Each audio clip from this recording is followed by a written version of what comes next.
This is Unaffected.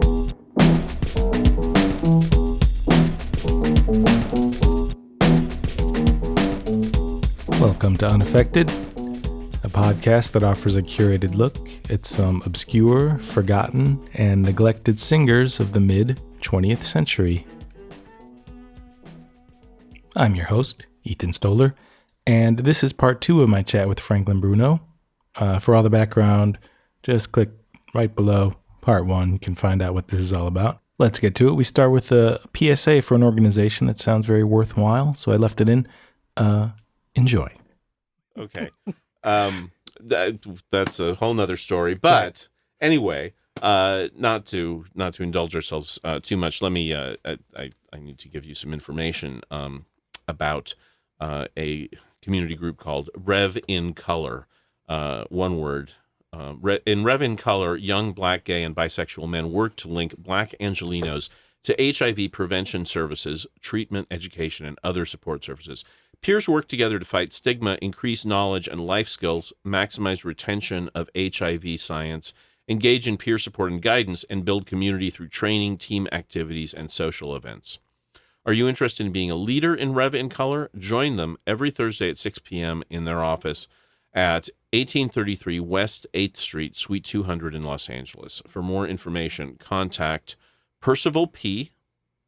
No dots. Percival P. at blackaids.org or visit blackaids.org and find Rev in Color under Los Angeles programs. Two things before we get into the music. I mean, one thing that last record, the Dick and Kid's harp record, and by the way, we heard the song "Lazy Afternoon," great song from the musical "The Golden Apple" by John Latouche and Jerome Moross, and the label is just named after their club, right? Right. It was, yeah. That's only records. That's essentially a private press. Absolutely. Like, maybe they sold it in the club and a few stores locally, and they had much distribution. Yeah, they didn't, but it's actually, I don't know, it's not that hard to find. Interesting. But this is another genre. I mean, that it doesn't have the cachet with a certain kind, like the Discogs crowd probably with as say private press, freak folk or psychedelia or something. But it is something I've noticed a number of the things you played, are live from some club, or they're essentially regional releases. Yeah. And you do go through, record bins and find, lots of lounge bands making a record of their set. And probably most of them are pretty bad, but I imagine you find a gem. If I can find 1 out of 20, that's good. I'm happy. Yeah. Especially, well, I don't really dig through 7 inches. It's brutal. It's brutal on the like 4 out of the 5 senses. I can't do it. But if I am, if I'm killing time in a city I'm unfamiliar with, I'll do it. And I find you see a name like that you've never seen before, and I get really excited. And once in a while, it comes through as like a hit. It's just... And before the next set, what we haven't talked about is kind of the main theme of this, the point of the singers you're choosing, or you're most interested in, is your podcast title, Unaffected. So give me the brief definition of what that term means to you and what you're looking for. Unaffectedness is the lack of inauthentic emotion. That's how I define it. And I mean, I admit I prefer singers who don't belt. I like the intimate songs. I like quiet songs, but you don't have to sing quietly to be unaffected. I watched Amazing Grace, the documentary, Aretha Franklin, and she's like the least affected singer I've ever seen in my life, but she's belting out these gospel songs. But it's just, it's kind of an indefinable thing. But if I detect a singer just, what's the word, mugging a bit for the microphone, it just turns me off immediately. And I just, I think I lose interest in the song. And if someone's like speaking to, is letting the song be the special, if I were a songwriter, like I said with Kid's harp, like you want that person interpreting your song. Because these songwriters work hard on these things. Right. And I think it's the best way to experience them is without any affect. As a songwriter, I'm very sympathetic, so much so that like I'm a little suspicious of my own kind of, oh, I want to hear the song, not the singer. Like, why am I, there is this, it's not it's the singer, not the song. I feel like it's both, right? Why can't it be both? Why does there have to be this battle between whether composition or performative interpretation has to be the thing? I want to hear, I mean, sometimes I like singers who mess with the song a lot. I mean, stylization, and sometimes I want, sometimes not. And you're right that it is a little indefinable. So we're looking for the ineffably unaffected. So let's get back to that search with Barbara Long. Do you want to tell us anything quick about Barbara Long? Super obscure record, 1961. The title of the record is Soul, but it's a jazz vocal record. It's through and through. Great. Where is lonesome tonight? I'm alone and I must know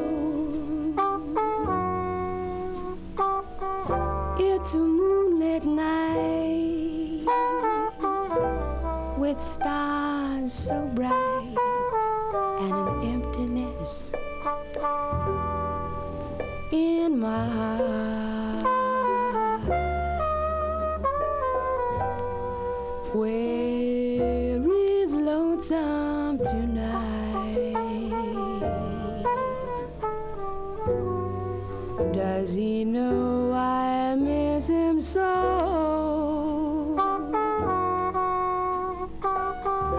And my memory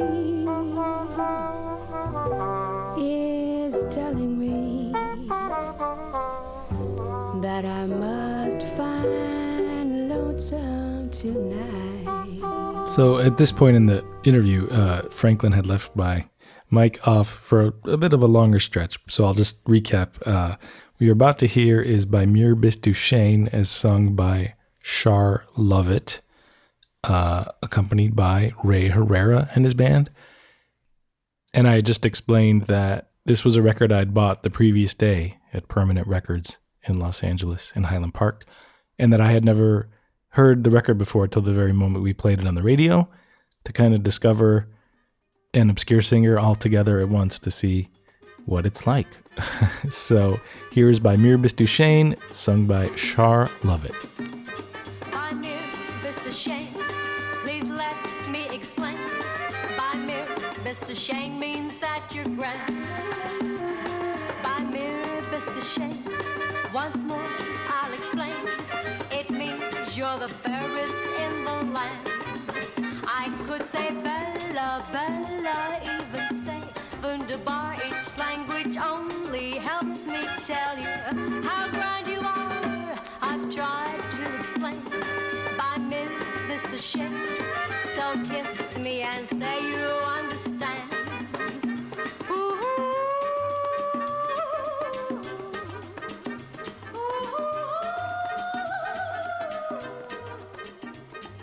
How do I describe this record? Is it called Ray Herrera? It's confusing. It's on a label called Sims, and it looks like they had a regular gig at a Mexican restaurant from the vibe of the cover and the maracas and the piñata. But we heard the singer's name's Char Lovett, not Cher. Char. I'm thinking it's Char, not Char. Probably short for Charlotte. Yeah, I guess so. And that was a mamboed up version of by Mir Bis Duchesne, the great Sammy Khan, and I forget who the credited composer is, but it's basically a song from Yiddish Music Theater that Sammy that in the 40s. Sammy Khan at the 92nd Street Y said about by Mir Bis Duchesne that his mother said she finally understood what it was he did when she heard that song. Oh. I thought it was so sweet. Just that, she probably wanted him to be a doctor or whatever. Sure. But that song kind of, I always remember that anecdote about that track. I did hear his widow speak a few years ago, Sammy Khan's. But anyway, the point is really the record. And again, Dallas. So Dallas is a hotbed of restaurants. Cover of album was taken at El Fenix restaurant on the Northwest Highway in Dallas, Texas. Great enchiladas. You know the place? No. Okay. But I do wonder if Dick and Kiz Harp knew it. They were there probably in the same. Quite. There was a scene. There was a scene, and high standards for popular vocalists. That's right. Thank you, Permanent Records. It's weird though, because a lot of these they kind of say geographically where all the band members are from, and a lot of them are from Columbus, Ohio. But some are from Dallas. It's a strange pair. And before that, we heard a very short piece. You wanted to play What You Have of a Swedish singer named Anita Lindblom, doing a title alone, Reptilvisan. Now, does that have something to do with reptiles? It sounds like the kingdom of. It has something to do with reptiles. Yeah. So tell us what you know. So she was a pretty popular Swedish singer in Sweden. I don't think she ever kind of made her way beyond it. But I bought one of her records, kind of one of those. The cover looked cool. It's from that era, and I sprung for it. And I just loved her voice. And so, I researched more about her, and I found there's a short documentary about her on YouTube. And this song was in there, but I couldn't find any version of her having recorded it. But the footage, you can look it up. She's like on stage singing, and there's like I can't tell if it's an actual snake or someone with a puppet string manipulating it, but there's like a snake, like she's dancing with the snake as she sings this Reptile Savant song. And I love a slinky minor key song, no matter what it is. And I love she got the kind of a rich, deep register to her voice. And there are more records of hers I haven't heard they're on my wish list. Jag älskar reptiler, älskar häftigt huggande, käftigt tuggande, slingrande, ringlande, skuggande reptiler. Well, that the fact that you mentioned the key, the minor key. So another feature of the podcast. Unaffected, by the way, our guest Ethan Stoller, the host of the Unaffected podcast, and we're playing some records from his collection of the style and period of music that he discusses and plays on it.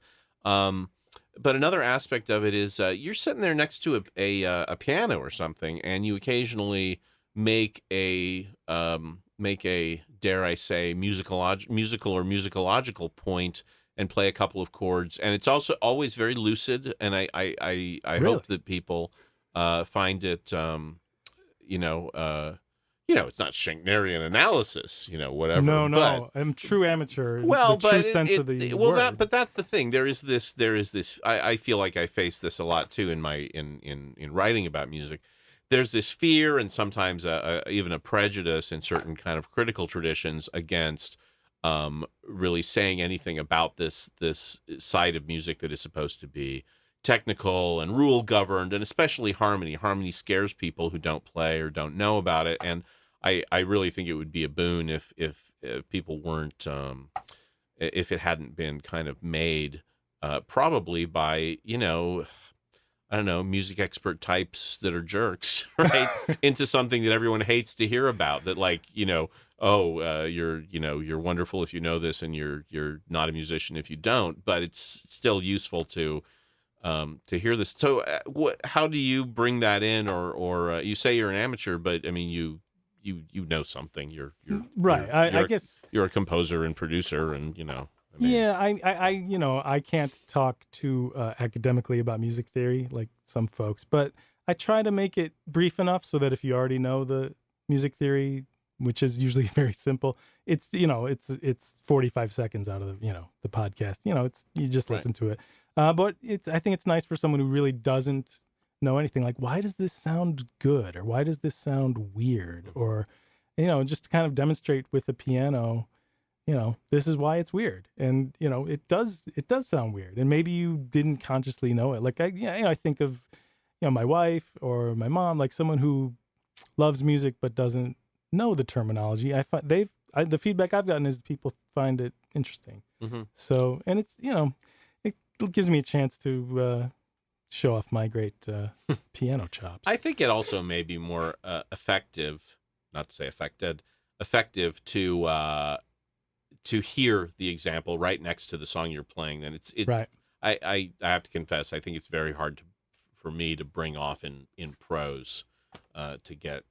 I think people have to go back to the records and hear what the phenomenon being described is. You had a nice point in one of them about. I mean, you pointed out the blues form of a certain record. Oh, was that okay? Because I thought maybe I got facts wrong. I wanted to look at it. I wanted to listen to it again because I think one of the tunes is actually like a blues with a bridge, which, like I was saying about the Hank Jones song earlier, I'm very interested in that form. Like 12-bar blues, your country blues, your 1925 Blind Lemon Jefferson. Not going to be a bridge there. You're going to hear that 12-bar blues pattern a lot. But in the 40s, you start to hear it in R&B and jazz. There's a Lester Young cut. And then it starts getting... Route 66 has a blues with a bridge quality. Okay. But also there are sort of country boogie songs that are like that. It's kind of a boogie-woogie era development, or G.I. Jive, the Johnny Mercer song, if you know that. That is actually... The structure is a 12-bar blues, but it's something you might expect to have seen show up earlier because the blues form is around and the AABA form is around, but I don't know of an example from the 30s, for example. Interesting. So, I wish I should have consulted. That was the Sugar Pie DeSanto episode. Yeah, but whatever the form was, those songs were great. She's one of the best-known singers you've probably done. Yeah, right? She and Chavella Vargas were probably the most famous, if you judge by if your metric is like Spotify plays, right? Like Chavella is like 500,000, but some of them are like 5. Lodi Carr is like 3, like 3. Wow, 3 plays. 3 monthly listeners. I don't know how they discern. Gosh, that sounds like my YouTube videos. Stop. Okay, and before that we heard a Japanese singer named Chiemi Eri. I think so. And the track was called Otimo Yan. And when I put that into the Spintron system here, it did come up that there was a CD reissue. Is that where you got it? You know I got it off YouTube. Huh. So this is one, again, for maybe a future episode. I haven't really researched it. I know she sang songs in English with an impeccable American accent. Like she does Papa Loves Mambo. And it's really good. And just she has that kind of unaffectedness. And you can, I think... knowing the language of the singer singing it helps you discern kind of, if you can sniff out the fake emotion better. But I think you can in any language, really. Mm-hmm. So with her, she kind of blew me away. A lot of times I try to buy a lot of records from Asia, and I've tried. It's not an easy entry for me a lot of times because there's something about there's a super nasal tone to a lot of the singers that I can't get past. But I'm plugging away. I'm trying to find the ones that I like.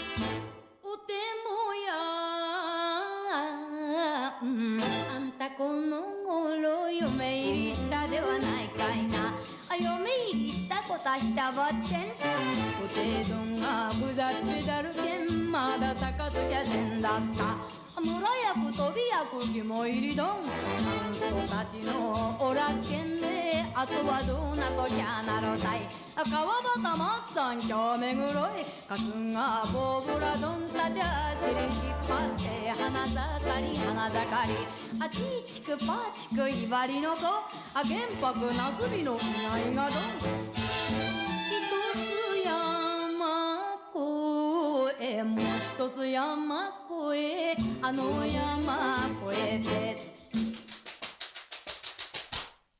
あたにゃあんたに惚れとるばいあ惚れとるばってん言われんたいおいおい彼岸も捕まれば若者衆もよらんすけん九万どんの五条門めありにゆるゆる話はキャーシュータイ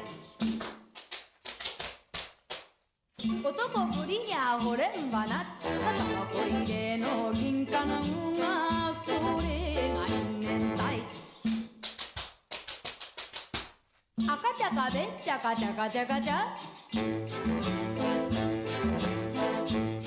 Do you know that it might be a little bit more I think you'd probably like it. It might not be right in your sweet spot, but there is a single of there's a CD of very there's probably many, but I've heard a compilation called Nippon Girls of yeah. very kind of day glow pop psych Sure. horn. It's like whatever the Brill Building of Japan at that time, mid '60s, very bright and very it's and that's pretty enjoyable. Yeah, I did. I bought it, and I bought it a few years ago, and it didn't really resonate with me enough to, I think I still have it. I think I like the arrangements more than the singers specifically, frankly. I But can see that.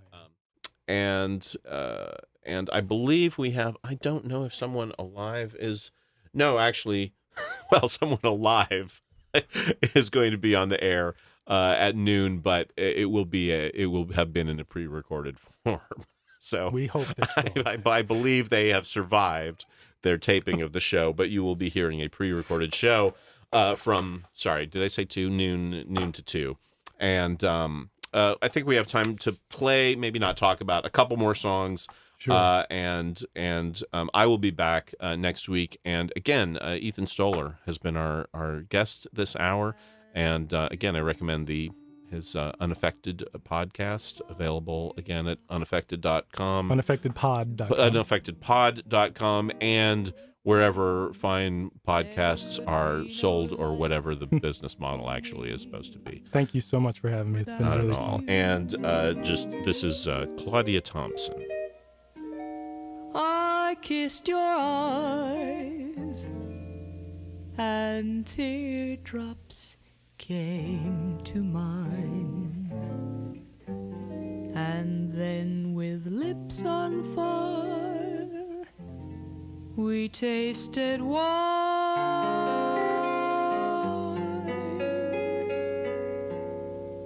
We knew that we would be as one eternally. I knew that I was yours,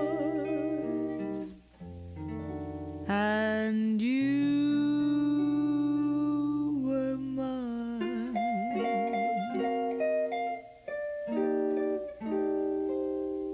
And you were mine.